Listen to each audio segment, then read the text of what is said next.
Bismillahirrahmanirrahim. Assalamualaikum warahmatullahi wabarakatuh. Minta waktunya insyaallah nggak lebih dari 5 menit ya.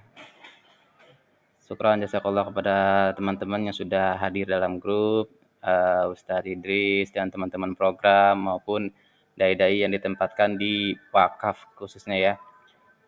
Izin Anda menginformasikan terkait tadi sudah sempat diskusi juga dengan teman-teman program, juga dengan Pak Catur, bahwasanya terkait juga tentang perencanaan tanah wakaf. Jadi ada program integrasi insya Allah kita sebutnya, dari divisi pendistribusian dan pendayagunaan.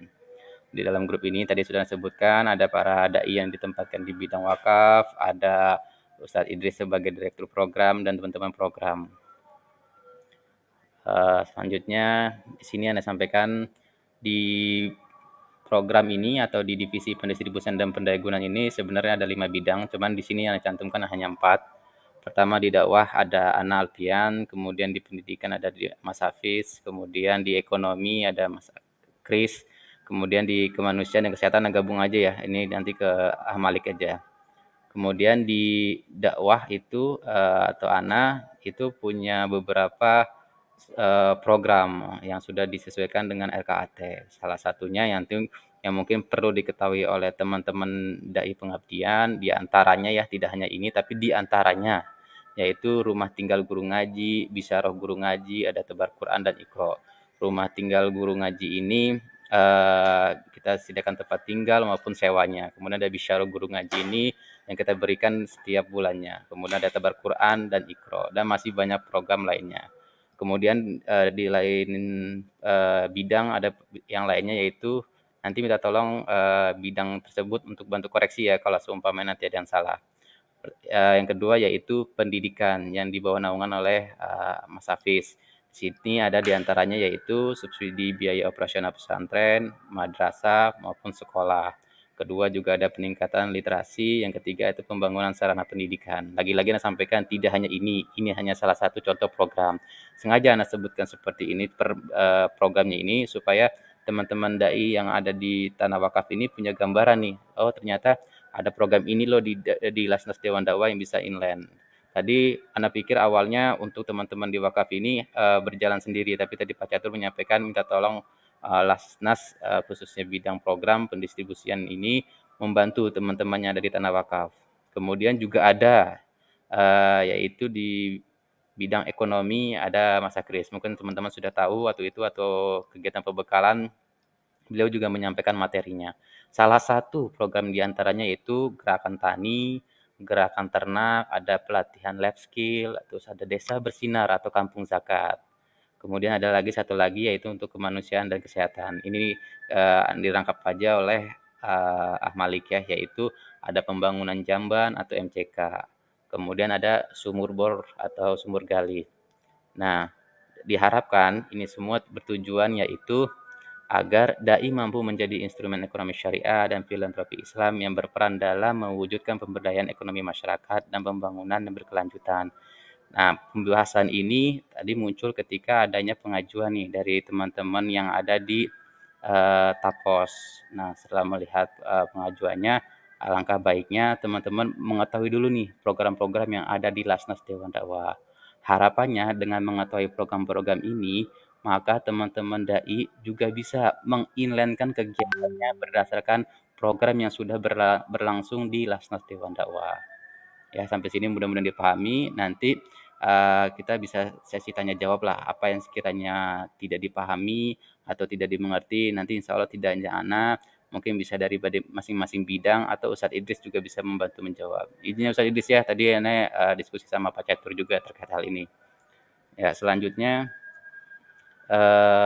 yaitu terkait adanya tadi pengajuan ya dari salah satu teman di bidang di tempat Tapos ya. Nah, ini mungkin tahu ya, bisa melihat pengajuan antum. Ini kalau diperhatikan kita ke baris atas dulu, ini sebentar nih geser dulu ke sinilah ya. Oke, yaitu koreksi pengajuan. Nah, untuk pengajuan ini ana izin koreksi perihal. Nanti dalam bersurat ke Lasnas, tolong perihalnya disesuaikan. Jadi kalau seandainya bahasanya seperti ini nih aneh silang, itu salah. Jangan permohonan pembiayaan untuk sewa rumah dan peralatan bagi dai. Sedangkan tadi yang sudah di awal sampaikan masing-masing bidang punya programnya masing-masing. Jadi, jika ingin bersurat kepada Lasnas, sesuaikan judulnya dengan program yang ada di Lasnas. Atau jika mau langsung dibuatkan header judul besar seperti Kampung Zakat yang di antara programnya bla bla bla bla gitulah. Kemudian di baris berikutnya yaitu informasi terkait RAB.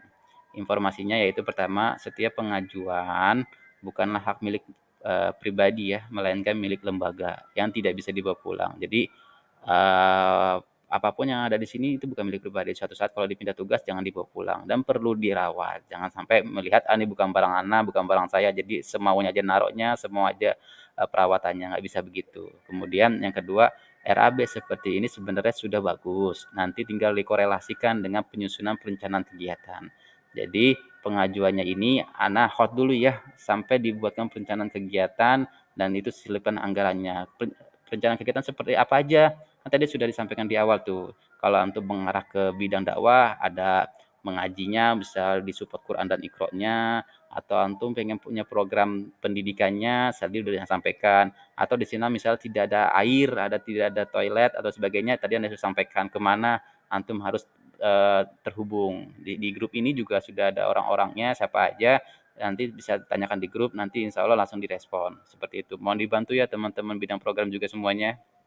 Kemudian yang ketiga, untuk pengajuan ini ya tadi saya sampaikan kita hot dulu, silakan segera membuat pengajuan kembali disertakan roadmap perencanaan kegiatannya. Jadi jangan hanya seperti ini karena kalau seperti ini nanti ujuk-ujuk pas sudah sampai di lapangan ngajuin lagi karena ketimbang ngajuinnya kecil terus berulang mendingan sekaligus ngajuin gitu rencana mau seperti apa. Ini jadi tantangan nih challenging buat teman-teman yang ada di tanah wakaf. Yang keempat, kaitannya dengan penerima manfaat yang perlu dipahami yaitu nanti yang jadi PM bukan hanya antum-antum sekalian atau hanya dai yang bertugas, melainkan binaan sekitar tanah wakaf. Jadi program antum apa nih gitu.